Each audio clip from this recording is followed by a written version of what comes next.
Hello everyone, welcome back to my channel. তোমরা সবাই কেমন আছো? আজকে তোমরা সবাই খুব ভালো আছো, তো আমরাও ভালো আছি। আমাদের আরও একটু নতুন করে তোমাদের অনেক অনেক স্বাগত, অনেক অনেক ভালোবাসা। আজকে হচ্ছে শনিবার 20 জুলাই, মানে জুলাইয়ের আজকে 20 তারিখ।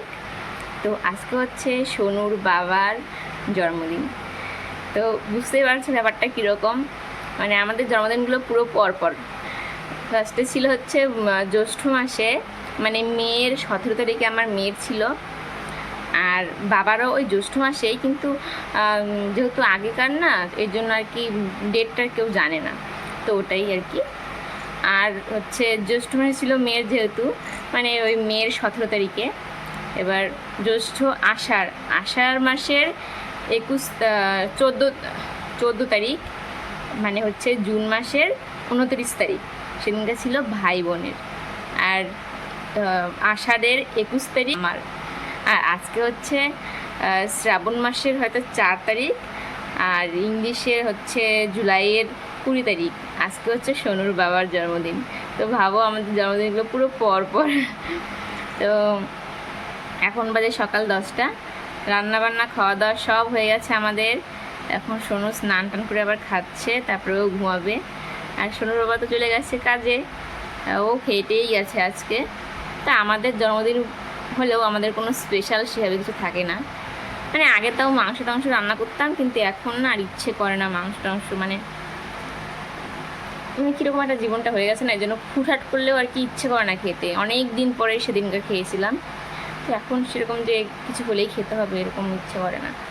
আর সত্যি বলতে যে টাকাটা একদিনে খেয়ে শেষ করবো, তার থেকে বলো সেটা অনেক দিন ধরে খাবো, এরকম একটা ব্যাপার।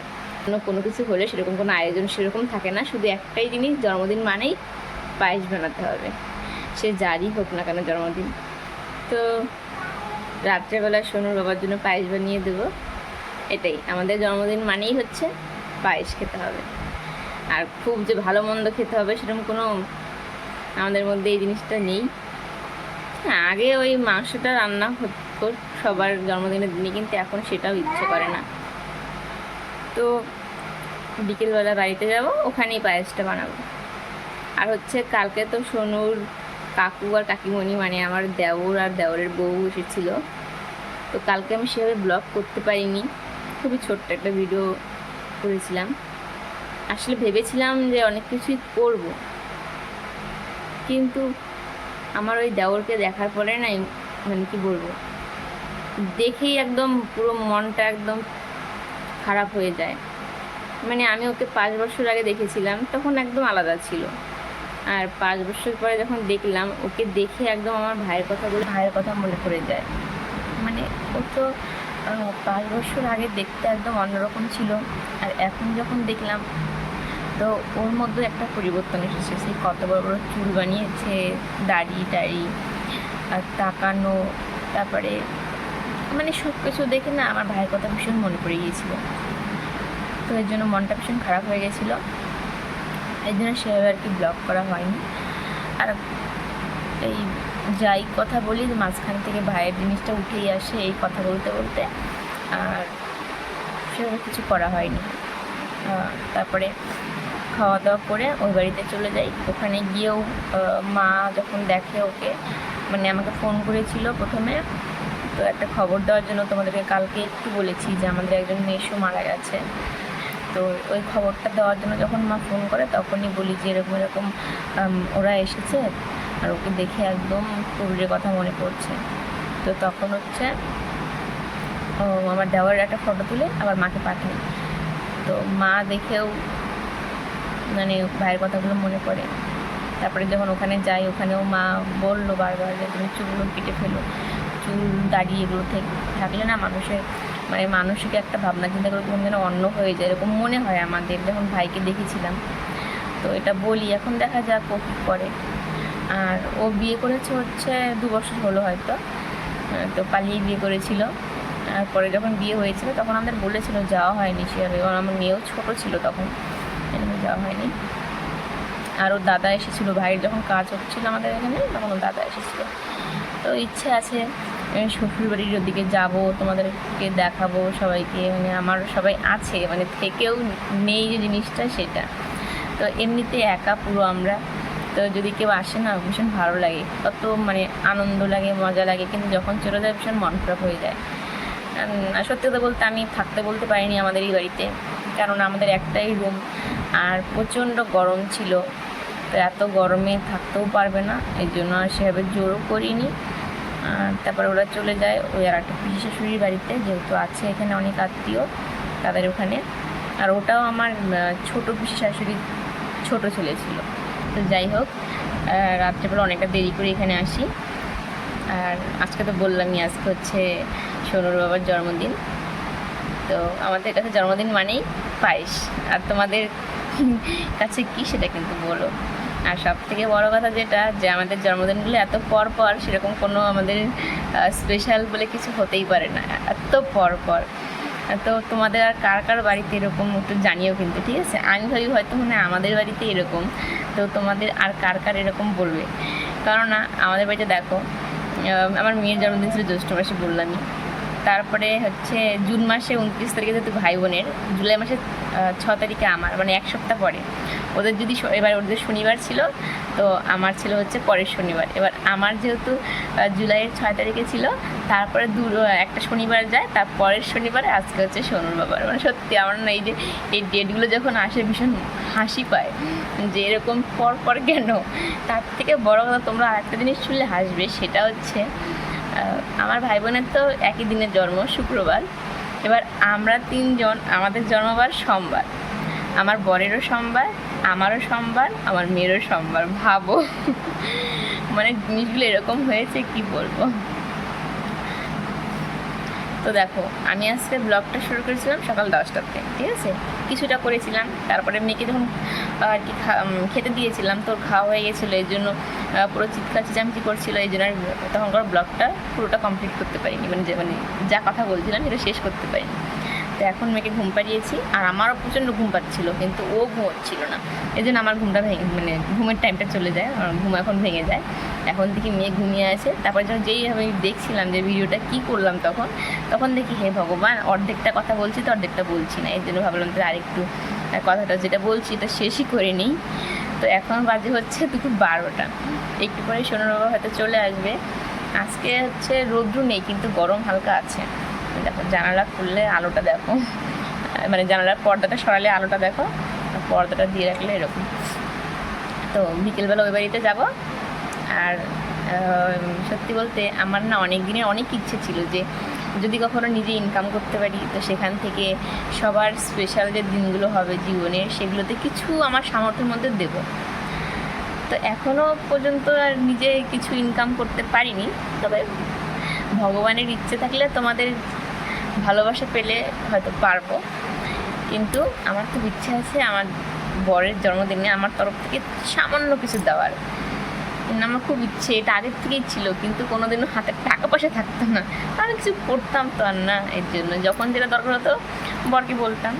কিন্তু এখন যেহেতু আমার কাছে সামান্য কয়েক টাকা আছে, তো ইচ্ছে আছে বর কাছে কিছু দেবো। মানে ভালো লাগে কিন্তু এই জিনিসগুলো সত্যি। যে যেমন আমার জন্মদিন ছিল, আমারও ইচ্ছে হচ্ছিলো যে আমাকে কেউ কিছু দিত, কত আনন্দ হতো। যতই বড় হই না, কিন্তু এই জিনিসটা কিন্তু সারা জীবন থেকে যাবে। তো তারপরে মা আমাকে দেয়, আর দিদা মাসি যাওয়ার সময় আমাকে টাকা দিয়ে গেছিলো, সেগুলোতে দুটো জিনিস নিয়েছিলাম, তাহলে দেখিয়েছি।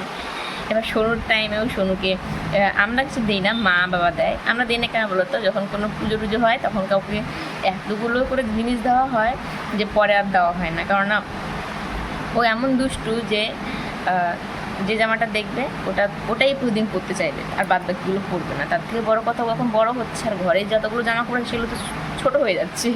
তো এর জন্য এখন আর সেরকম ওকে দেওয়া হয় না, কারণ ঘরে এখন অনেক জামা কাপড় আছে, ওগুলো কবে পরবে? যার মধ্যে যে গরম, এই গরমে না ও মানে আমি মানে ওকে কী পরাবো নিজেই বুঝতে পারি না। মানে বেশিরভাগ তো সুতির জিনিস, তবুও কোনো সময় ইচ্ছে হয় বাচ্চা একটা আলাদা কিছু দেবো, এই যে ভরে আছে, যার জন্য কিছু দেওয়া হচ্ছে না। আমি ভেবেছি যে পুজোর সময় একদম মল থেকে ভালো দেখে সুতির জামা কাপড় কিনে দেবো, এখন আর কিছু দিচ্ছে না। তো এরকমই। তো আমার জন্মদিন ছিল, তখন যেমন আমার একটা ইচ্ছে ছিল আমাকে কিছু দেবে, আমি জানি আমাকে বাবা মা কিছু দেবে, এরকম ব্যাপার। তো দিয়েছিল, টাকা দিয়েছিলাম, জিনিস নিয়েছি। তো আমারই ইচ্ছে হয় যে আমার বরকে দেবো, ওর তো আর কেউ নেই, আমি ছাড়া আর কে আছে। তো যাই হোক, দেখা যাক কী হয়। বিকেলবেলা ওই বাড়িতে যাবো, তারপর তো চলো এখন আর বেশি কথা বলছি না, পরে আবার তোমাদের সঙ্গে দেখা হবে। তো অনেকক্ষণ আগে এসেছি বাড়িতে। আমি আর সোনু আর মা ছিলাম ফার্স্টে ওই ঘরে, তারপরে এখানে আসি ভাত খাওয়া দাওয়া করবে বাবা মা। তো ভাত খাওয়া দাওয়া করে বসে আছে, আর সোনু দেখো কি করছে। সোনু এখন মায়ের চুল আঁচড়ে দিচ্ছে। আসলে মা নিজের চুলটা আঁচড়াবে না, যখন আমি বলি দাও আঁচড়ে দিই তখন বলবে আঁচড়াতে হবে না। আর এখন যেই তেল নিল ব্যাস সোনু এসেছে সবার চুল আঁচড়ে দিতে। প্রথমে একটু মায়ের আঁচড়ে দেয়, তারপরে আবার একটু বাবার আঁচড়ে দিচ্ছিল। আর এদিকে দেখো বেচারা, ও তো জানেই না দাদু কীভাবে আঁচড়ায়, কীভাবে বুঝবে। আর ওকে আমি যেভাবে আঁচড়ে দেবো দেখে মাঝে মধ্যে, মানে আগে যখন চুল বড় ছিল, তো ওটুকুন মানে থেকে আর কি সোনু যা শিখেছে যে এভাবে এদিকে দিতে হয়, এভাবে ওদিকে দিতে হয়। দেখো আবার দেখে দেখে হাসছে। সত্যি এই জিনিসগুলো না মানে কি বলবো, মানে খুবই আনন্দের একটা ব্যাপার। কিন্তু যদিও সময়টা খারাপ, কিন্তু তবুও সেই খারাপ সময়ের মধ্যেও ভালো কিছু, তো সেগুলো দেখে ভীষণ খুশি হয় মন। তো এরপর আবার এসে পড়ে মায়ের কাছে। আমি ওকে বলছি এভাবে চুল আঁচড়ে দিলে না দিদুনের সব চুল উঠে টাক পড়ে যাবে, তুমি যেরকম করছো। আর ওই দেখো সোর কাণ্ড, চুল তো ছিঁড়েই দেবে মনে হচ্ছে। তো এরপরে আমি চলে যাই দোকানে, দোকান থেকে দুধ, তারপরে আতপ চাল এগুলো সব নিয়ে আসি। আর এখন পায়েস বানাচ্ছি, যেহেতু আজকে আমার বড় মশাইয়ের জন্মদিন বলে কথা, তাই না, না বানালে কি হয়।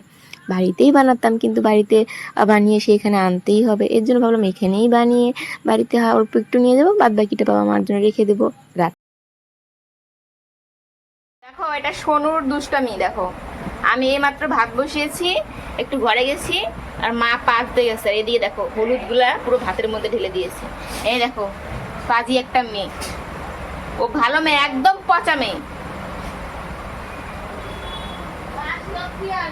তোকে আর নিয়ে আসবো না আমাদের বাড়িতে, তোকে তোদের বাড়িতে রাখে আসবো এখন থেকে, দুষ্টু মেয়ে কোথাকার। তো দেখো এখন বাজে হচ্ছে রাত 8:30, আর আমরা ওই বাড়ি থেকে এখানে এলাম তাও 10-15 মিনিট হলো। আর আসার টাইমে শুনলাম যে আমাদের ওদিক থেকে এক টোটোর থেকে হচ্ছে 2টো ব্যাটারি চুরি হয়ে গেছে। তো সেই কাকিটা আবার আমাদের বাড়িতেই বিস্কুট প্যাকেট করে, তো তাদেরই টোটোর থেকে। তো সেটা বাড়িতে এসে আবার ক্যামেরা চেক করলাম। চোর কি আর অত বোকা যে হচ্ছে আমাদের ক্যামেরার সামনে দিয়ে ব্যাটারি নিয়ে যাবে বলো। তো যাই হোক, এখন তার জন্য একটু ভিডিওটা শুরু করলাম। দেখো সোনু যেই দেখছে মা ক্যামেরা অন করেছে, ওকে একদম সবার উপরে দাঁড়াতে হবে, দেখা যায়।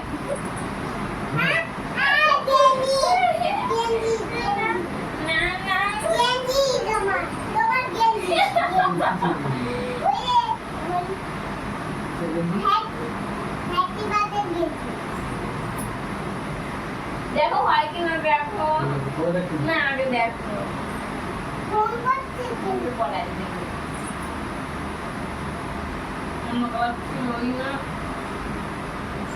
বড় হবে না, তোমার তো ঢোলাই পছন্দ, ঢোলাই দিচ্ছি।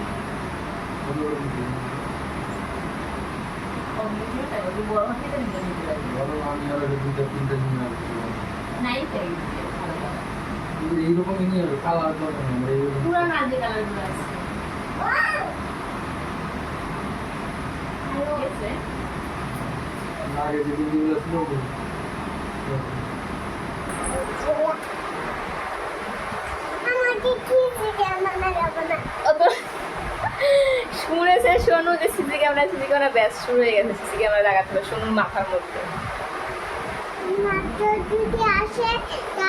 টাকা একটু এদিকে, সবসময় খালি ফোন ফোন ফোন। আসে ভয় পায়, তাহলে হাওয়া যদি নড়ে দেয়, পাকা পাকা কথা পাকা বলি। দেখ দেখ দেখ, নে খাতে খা, বাবাকে খাওয়াই দে, এটা খাওয়াই দে বাবাকে। তুই না বললি বাবাকে খাওয়াই দেবো, সংবাদ থেকে শুরু করছিস।